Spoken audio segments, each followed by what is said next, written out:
Right, people, that was a good little 50-50 fight, that. Raymond Muratalla defends his IBF world title against Andy Cruz, taking the win by majority decision to defend his title. And yeah, man, this was a great fight. Really, really good. I really enjoyed it. For the most part, I was kind of in between watching this and the UFC main event, which was also fantastic, by the way, but that was a bit of a war. This was a bit of a 50-50 chess match kind of fight. Now, I didn't really make a prediction going into this. In my head, I was kind of thinking Andy Cruz, but I didn't obviously make a video breaking it down because I really haven't. I've seen pretty much all of Andy Cruz's pro fights, haven't particularly studied him in any detail.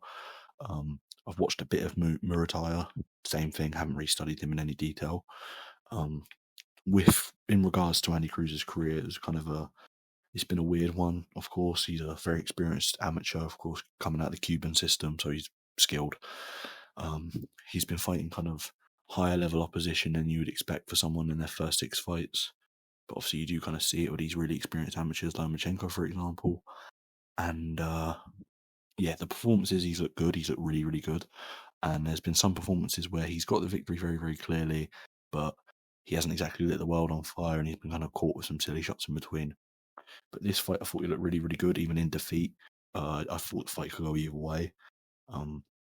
Andy Cruz was kind of boxing on the outside, using his legs, not excessively, but moving. And Muratalla was the man coming forward, pouring on the pressure. Now, this fight was really won in the championship rounds. It was kind of even up into the championship rounds. The story of the fight really was the defense of Andy Cruz. He was just taking little minor steps back and just about getting out of the way of Muratalla's onslaughts.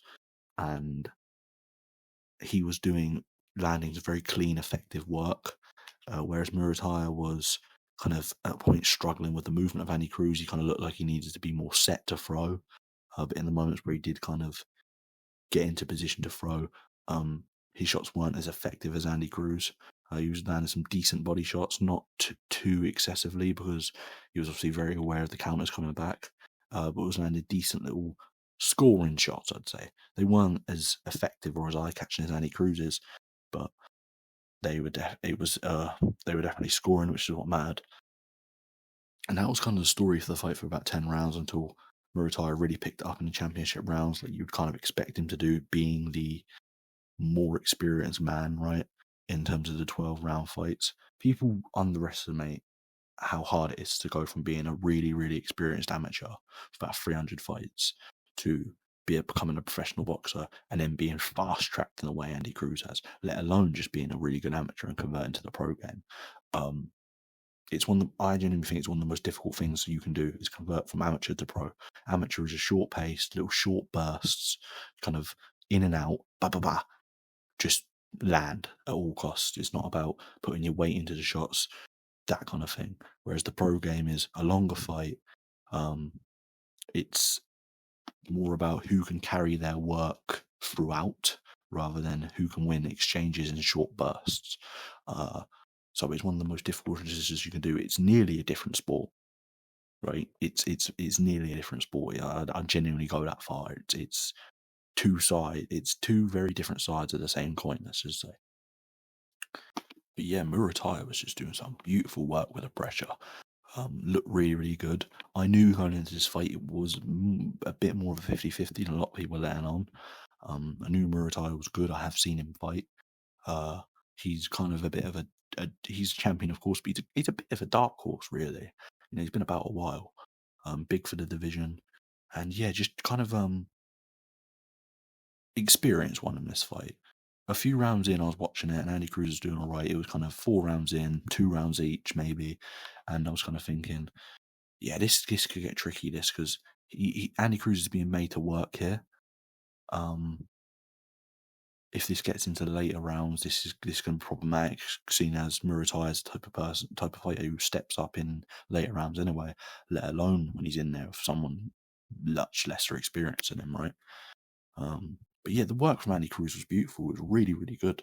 I liked how of course, Muratalla was more often than not initiating the offense when he got Andy Cruz into position.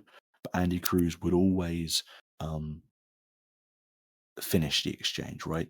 Muratalla would start it, Andy Cruz would finish it, and with a pressure fighter, that kind of, you know, resets the pressure, right? They're pressuring, they've pressured, and then they're taken out of their kind of flow. Um, he really, if I had to say one adjustment, it's probably initiate the exchanges. This is one thing I said in my prediction for Dalton Smith and Subaru Matias. I was unsure if Dalton Smith was going to initiate the exchanges. I knew Dalton Smith was a very good counterpuncher, good on the outside, all of that. But against Matias, I wasn't unsure. And in the fight, he initiated a lot of the exchanges and he capped off a lot of the exchanges, completely nullifying the pressure. Andy Cruz didn't completely nullify the pressure of Muratalla. He instead just made it more. He made it muddier, let's just say. He made it muddier because it was kind of the thing where he's still pressuring him, but there's just moments where Andy Cruz is like, it's hard to explain. It is hard to explain. Like, Muratalla's pressure was still effective, but Andy Cruz would really kind of catch the eye in the exchange, right? But you're still letting Muratalla land in moments where he thrives. So yeah, that was a good fight. I enjoyed it. Yeah, thank you for watching. Goodbye.